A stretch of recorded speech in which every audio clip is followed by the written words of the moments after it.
Eu quero pregar este texto, 1 Coríntios 10, e o título da nossa mensagem foi tirado diretamente do versículo 12. 1 Coríntios 10, verso 12 diz: aquele, pois, que cuida estar em pé, olhe e não caia. Aquele, pois, que cuida estar em pé, olhe e não caia. Oremos. Querido Deus, eterno Pai, nos ajude, ó Pai, a não cairmos. Muitas pessoas estão caindo ao nosso lado. Muitas pessoas estão caindo à nossa frente.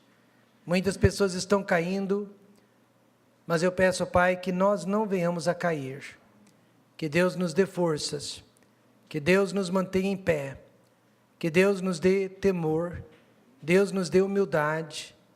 E Deus nos dê forças. Pai, nenhum de nós aqui deseja cair. Nós queremos continuar na vida cristã e pedimos ao Pai que nos perdoe os nossos pecados. Sua palavra diz, deixando todo o embaraço e o pecado que tão de perto nos rodeiam.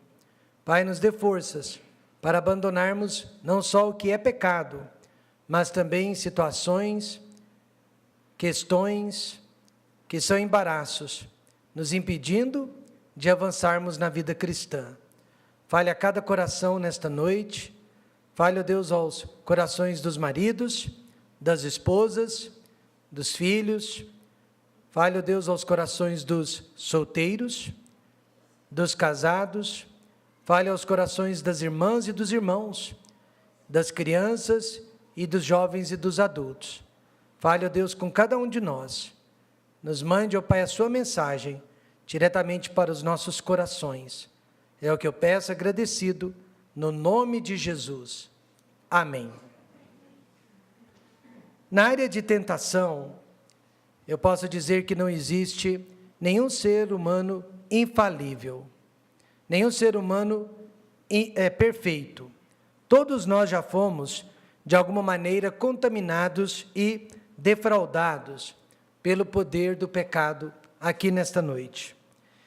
E saiba que qualquer pecado que seja, por menor que seja, é suficiente para condenar o homem à perdição eterna.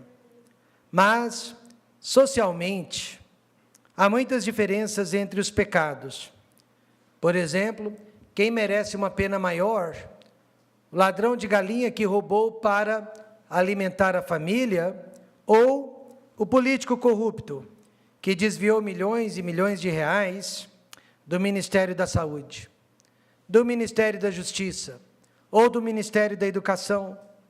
Você e eu diríamos, o político corrupto, é claro, pois o roubo dele, ainda que indiretamente, matou milhares e milhares de pessoas por falta de fundos para essas áreas.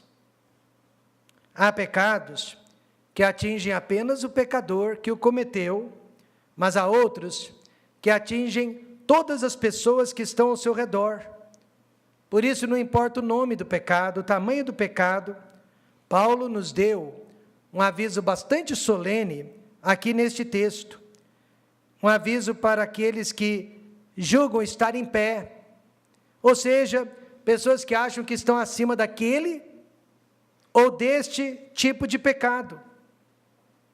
Mas Paulo solenemente avisou: aquele, pois, que cuida estar em pé, olhe e não caia.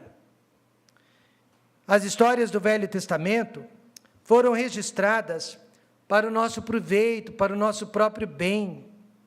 Não existe pecado de outrora que não venha acontecer no momento de agora.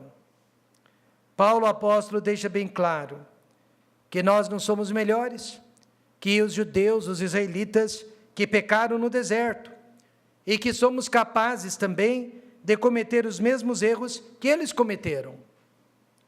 Mas nós temos uma vantagem sobre eles. Nós conhecemos o final da história. Nós conhecemos o final do caminho que eles tomaram, e nós fomos devidamente avisados. Veja o versículo 11.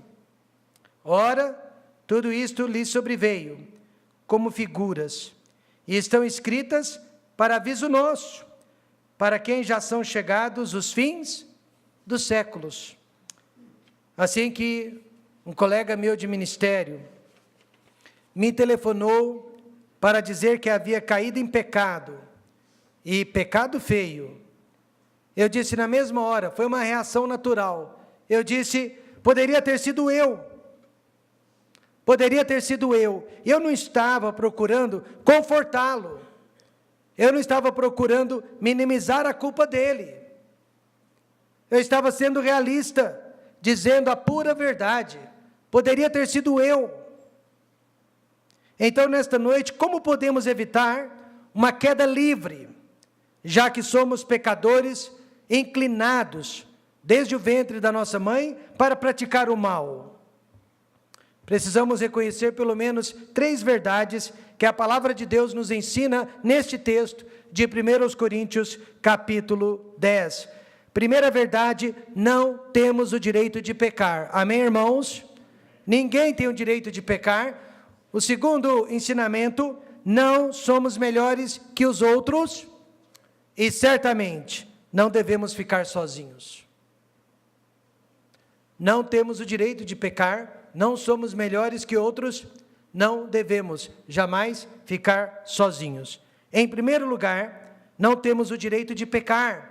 Aprenda isso, entenda isso, acredite nisso. Paulo disse no versículo 6, estas coisas foram-nos feitas em figura, significa para o nosso aviso, para que não cobicemos, não desejemos as coisas más, como eles cobiçaram.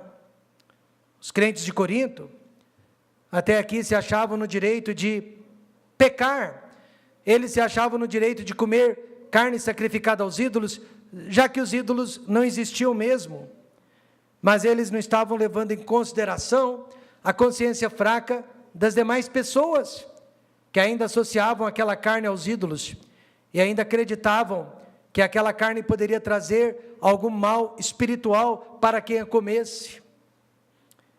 Muitos pecados estão sendo cometidos hoje em dia em nome da nossa liberdade. Liberdade de expressão, liberdade de vestimenta, liberdade de ir e vir, liberdade de pensamentos.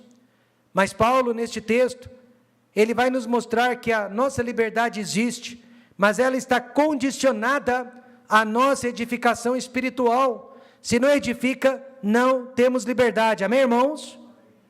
Ele disse no versículo 23, todas as coisas me são lícitas.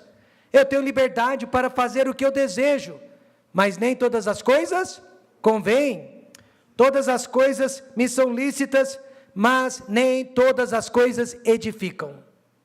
A nossa liberdade existe, mas condicionada ao nosso crescimento espiritual. Se são atividades, se são atitudes, se são escolhas que estão me afastando de Deus, eu não tenho esta liberdade. Em primeiro lugar, não podemos praticar idolatria. Paulo disse para os irmãos de Corinto, não vos façais, pois, idólatras, como alguns deles, conforme está escrito, o povo assentou-se a comer e a beber, e levantou-se para folgar. Em outras palavras, Arão havia construído um bezerro de ouro, e colocado na frente do povo para ser adorado e cultuado. E Paulo está dizendo agora, mesmo aqueles que não participaram da construção do bezerro, mas participaram da celebração ao bezerro, foram igualmente responsabilizados por Deus. Não só quem construiu aquele bezerro, mas quem participou da festa para o bezerro. Os coríntios, eles conseguiram abandonar os ídolos, as imagens, mas não conseguiram abandonar a prática, a idolatria. Ou seja, eles continuaram vivendo como antes, sem transformação em suas vidas. E assim também, hoje em dia muitas pessoas aceitam a Cristo, mas não aceitam a vida cristã. Muitas pessoas aceitam a Cristo, mas não aceitam o testemunho cristão. E muitas pessoas aceitam a Cristo, mas não abraçam uma nova vida ao lado deste Cristo. Mas Paulo disse em 2 Coríntios 5,17, assim que se alguém está em Cristo, nova criatura é, e as coisas velhas já passaram, eis que tudo se fez novo. Então, meus amados irmãos, nesta noite, um crente que não aceita transformação, ainda é um idólatra por associação. Em segundo lugar, não podemos praticar a fornicação. Paulo disse no versículo 8, e não nos prostituamos, como alguns deles fizeram, e caíram num dia 23.000. Paulo usou a expressão porneio, que significa fornicação, mas fornicação a dois. E ele estava se referindo, irmãos, àquele episódio no Velho Testamento, em que os filhos de Israel se prostituíram com as filhas de Moabe. Em um só dia, morreram mais de 23.000 pessoas através de uma praga, e depois mais 1.000 pessoas através da espada de Finéias, que era o sumo sacerdote. Ao todo, 24.000 pessoas. Infelizmente, agora a igreja de Corinto estava também sofrendo deste mesmo tipo de pecado, pecados na área sexual, e por esta razão, Paulo mencionou o que aconteceu com os israelitas, para que não acontecesse com eles também. Um jovem, na mesma situação que José do Egito, foi assediado por uma mulher casada, e na hora a vontade de pecar era muito grande, mas ele conseguiu sair daquela situação ileso. Mais tarde, um de seus colegas lhe perguntou, mas como você conseguiu dominar o seu desejo de se deitar com aquela mulher? E o jovem respondeu, porque eu parei de pensar no prazer que eu iria sentir, e eu comecei a pensar na tristeza que eu iria causar.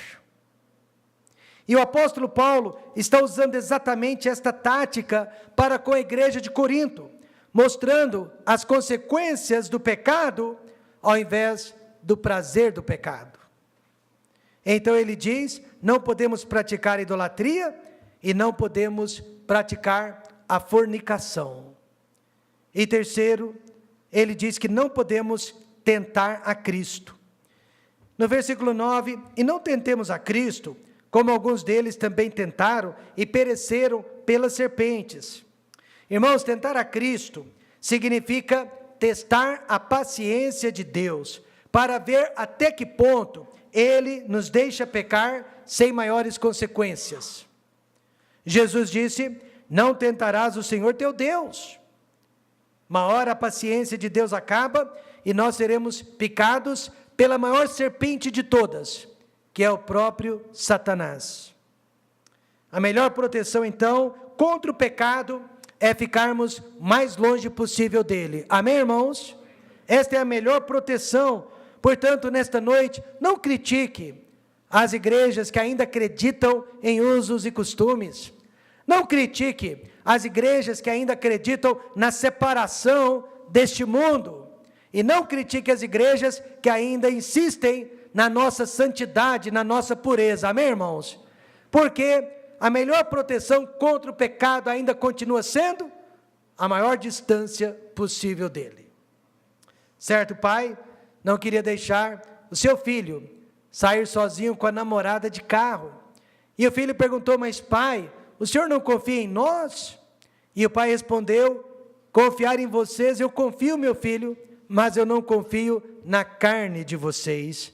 E nesta noite, nenhum de nós deveria jamais confiar na nossa carne, na nossa própria carne. Veja o que Jesus disse a respeito da minha carne e da sua carne, em Marcos 14, 38. Vigiai e orai, para que não entreis em tentação. O espírito, na verdade, está pronto, mas a carne é fraca. A sua carne e a minha carne são fracas, de acordo com a palavra de Deus.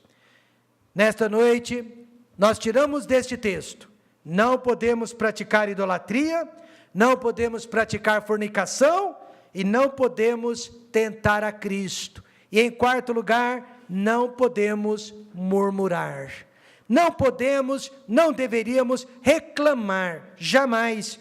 No versículo 10, Paulo disse, e não murmureis, como também alguns deles murmuraram, e pereceram pelo destruidor. E destruidor aqui significa anjo da morte. Eu sei que murmurar não é considerado o pior pecado do mundo, mas, meus irmãos, foi o pecado mais praticado pelo povo de Israel, e foi este o pecado que impediu a entrada deles na terra prometida. Foi este pecado que barrou as bênçãos de Deus de sobre a vida deles. E nesta noite, se você é uma pessoa que murmura, que reclama e que só sabe ver o lado obscuro da vida, Deus também não tem como abençoá-lo. Deus não tem como ajudá-lo. É necessário que você pare de murmurar e passe a contar as bênçãos de Deus.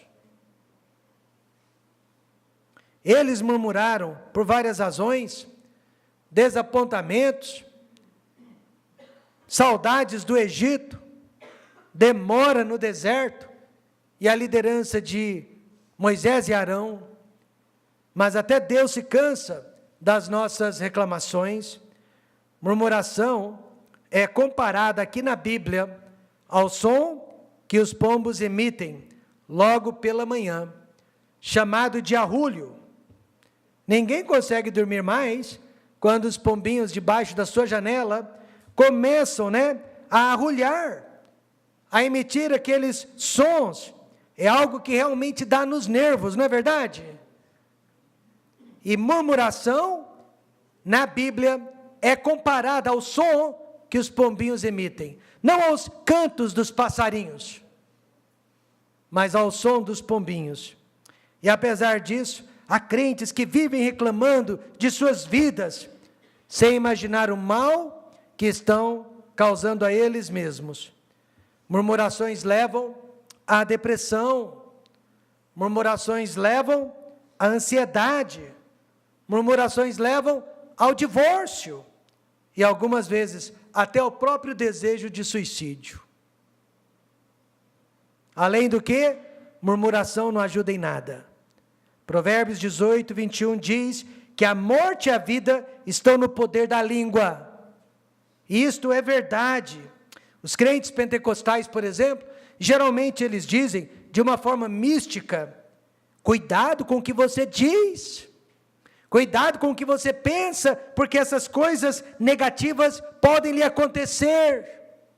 E eles não estão de todo errado, não. Tiago, capítulo 3, versículo 10 diz: de uma mesma boca procede bênção e maldição. Meus irmãos, não convém que isto se faça assim. Então, nesta noite, se você tem o hábito de reclamar, chega, pare, comece a contar as bênçãos, cante, agradeça a Deus, seja fervoroso, passe a acreditar, porque o único remédio contra a murmuração é a gratidão. Conte as bênçãos antes de contar os problemas, seja agradecido, procure ajudar as pessoas em necessidade e tire os olhos de si mesmo, de seus problemas, porque nós não temos o direito de pecar. Pecado é um acidente nas nossas vidas, infelizmente acontece, mas nós não temos esse direito. Quantos concordam com isso? O segundo ensinamento que recebemos deste texto: não somos melhores que outros. Por isso Paulo disse: aquele, pois, que cuida estar em pé, olhe não. Você acha que aquele irmão caiu, você não cai também? Você acha que você está acima do pecado daquele irmão? Você acha que você é melhor que aquela pessoa? E que você jamais faria o que ela fez? Quando lemos este versículo, nós somos imediatamente levados a pensar no homem de Deus chamado Moisés. Moisés, o homem de Deus, ele caiu justamente na área em que ele era mais forte, na área em que ele era mais poderoso, na área em que ele sempre esteve de pé: mansidão. Todavia, em um dia, sem mais nem menos, Moisés se irou grandemente. E logo contra quem? Contra Deus. E a ira dele foi tão forte, a ira dele foi tão raivosa, que ele jamais pôde entrar e possuir a terra prometida. Ou seja, ele caiu justamente na área que ninguém jamais imaginava que ele cairia. Sabe por quê? Porque ninguém aqui está acima do pecado. Ninguém está acima do pecado. E eu quero dizer nesta noite, para quem já caiu em adultério, para quem já caiu no mundo das drogas, para quem já se desviou da verdade, eu quero dizer nesta noite, eu não sou melhor que você. Espero, pela graça de Deus, jamais cometer estes pecados, mas não estou acima deles. E é por isso mesmo que eu não posso julgá-lo. E é por isso mesmo que eu não posso condená-lo. Apesar da diferença de culturas, Paulo mostrou, que os coríntios não eram melhores que os judeus e vice-versa. O pecado é inerente a todos os seres humanos. Por essa razão, eu não sou muito a favor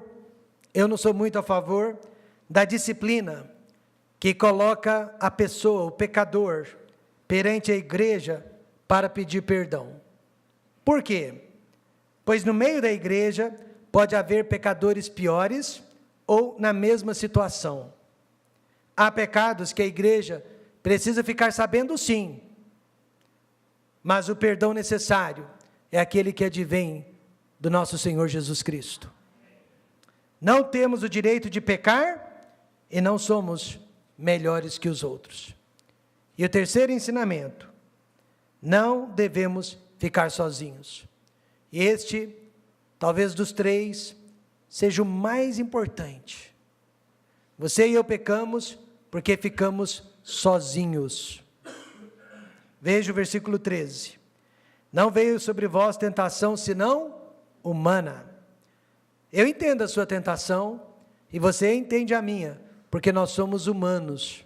Não há tentação pela qual você passa ou já passou, que outro ser humano não passe ou não tenha passado. Mas fiel é Deus, que não vos deixará tentar acima do que podeis. Antes, com a tentação, dará também o escape, para que a possais suportar. Esta é uma promessa da palavra de Deus. A expressão tentação, senão humana, significa que o desejo de pecar é comum a todos nós. Desde que haja oportunidade e desde que haja o desejo, nós somos capazes de cometer qualquer ato pecaminoso que seja. Desde que haja oportunidade e o desejo. Alguém me disse, que para não cair em pecado, precisamos estar em plena comunhão com Deus. Alguém duvida que Moisés estava em plena comunhão com Deus?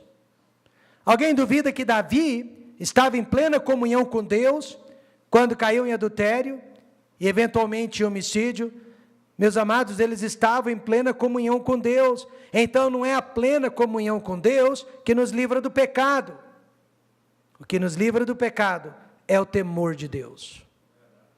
O temor de Deus é o princípio de toda sabedoria.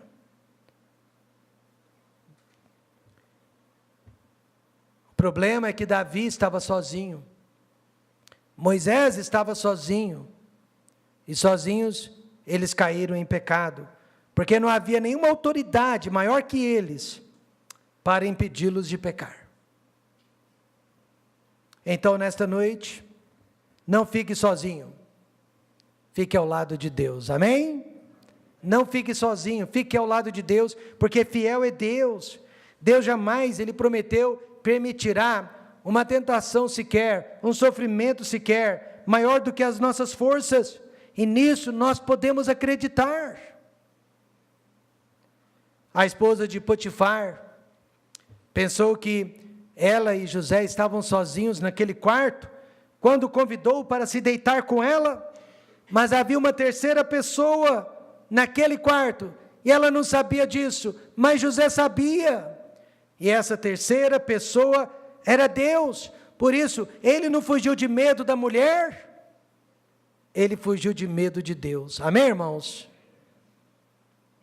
Deus está conosco no salão de beleza, Deus está conosco nas nossas viagens, Deus está conosco nos aconselhamentos e nas visitas que fazemos.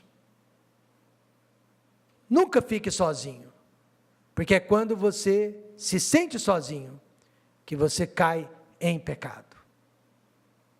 E segundo, não fique sozinho, busque proteção. Paulo disse antes, com a tentação, dará também um escape, para que a possais suportar. E a palavra escape aqui seria o mesmo que proteção. Ele promete nos dar proteção na hora da tentação. Veja uma lista de todos os escapes que Deus tem nos dado para nos livrar do pecado. E se rejeitarmos qualquer um desses escapes, estaremos correndo perigo de morte. Eu diria que o primeiro escape de todos, nossa igreja, nossa família espiritual. Como é importante, né? Permanecer na igreja, ter comunhão com a igreja e deixar com que ela seja uma extensão de sua família imediata. E através dela, usar os seus dons para servir uns aos outros, mas principalmente para servir a Deus. Todas as pessoas que deixam a igreja, eventualmente, caem em pecado. Outro escape que Deus tem nos dado são nossos pais. Nossos pais, mesmo os incrédulos, eles desejam o nosso bem, eles não desejam o nosso mal, eles estarão sempre nos orientando da melhor maneira possível e tentando nos proteger de nós mesmos. Um outro escape, nosso cônjuge, a esposa ou esposo, confiar nele, confiar nela.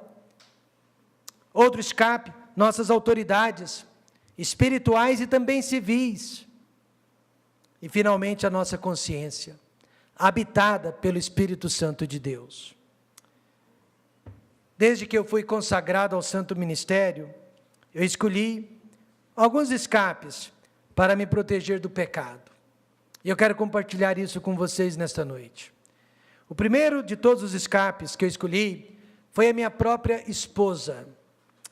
Prometi nunca guardar qualquer segredo que seja dela e sempre buscá-la para me ajudar diante de qualquer tentação que fosse. Prometi nunca guardar nenhum segredo dela e buscar a ajuda dela para qualquer tentação que fosse. O segundo escape é a minha própria agência missionária, a qual eu represento no Brasil, e que merece saber tudo o que eu faço no meu dia a dia, tudo o que eu faço com o meu dinheiro, e tudo o que eu faço com o meu tempo. E o terceiro escape é o pastor Daniel Johnson, meu tutor espiritual desde a minha mocidade. São pelo menos 3 escapes, 3 barreiras de proteção que Deus tem colocado na minha vida para me impedir de cair no pecado. Eu tenho que dar satisfação para essas pessoas e buscar os seus conselhos. E com isso, eu jamais fico sozinho para fazer o que eu quero e assim pecar contra Deus. Alguns pastores, estão caindo em pecado nesta noite, porque eles acham que só tem que dar satisfação para Deus. Só trabalham para Deus. Mas o pior lugar do mundo é ficar sozinho. Deus deixou o rei Ezequias sozinho, quantos se lembram disso? E descobriu o que havia dentro do coração dele. E eu já disse para Deus, nunca me deixe sozinho, eu não quero, nem eu quero descobrir o que há dentro do meu coração. Aquele, pois, que cuida estar em pé, olhe, não caia. Vamos olhar para não cairmos. Não precisamos cair, amém, irmãos? Podemos continuar em pé. Mas, pastor, e se já caímos? O que podemos fazer a respeito disso? Ouça e acredite no que diz a palavra de Deus. 1 João 2, verso 1. Meus filhinhos, estas coisas vos escrevo para que não pequeis. E se alguém pecar, temos o advogado para com o Pai, Jesus Cristo. Se você já caiu, levante, peça perdão e prossiga. Prossiga, porque Deus não quer você prostrado, Ele quer você prosseguindo para a glória do Filho. Vamos nos levantar da queda e vamos seguir adiante.